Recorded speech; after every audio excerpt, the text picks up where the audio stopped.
جی بھائی نے سوال کیا ہے چاند گرہن یا سورج گرہن کے موقع پر حاملہ خواتین کو باہر نکلنے سے روکنا، کام کاج کرنے سے روکنا کیسا ہے؟ سر یہ توہمات میں سے ہے۔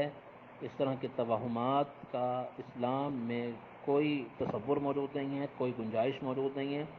دین اسلام کی تعلیمات کے مطابق ان الشمس والقمر آیاتان من آیات اللہ، رسول کریم علیہ السلام نے فرمایا کہ یہ چاند اور سورج اللہ کی نشانیوں میں سے ایک نشانی ہے۔ کسی کی زندگی اور موت کے ساتھ یا کسی قسم کی اذیت اور تکلیف کے ساتھ ان کا کوئی تعلق نہیں ہے۔ اور کائنات کے امام علیہ السلام نے یہ بات اس وقت فرمائی تھی جب اللہ کے رسول علیہ السلام کے بیٹے کی وفات کے موقع پر بعض لوگوں نے یہ جملہ کہہ دیا کہ یہ بھی جو یہ گرہن ہوا ہے اس گرہن کی وجہ یہ ہے کہ نبی کریم صلی اللہ علیہ وسلم کا بیٹا فوت ہوا ہے۔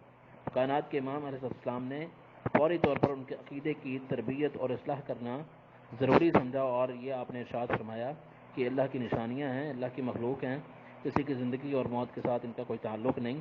تو اس سے یہ مسئلہ ہمیں سمجھ آ جانا چاہیے۔ ھذا ما عندی واللہ اعلم بالصواب۔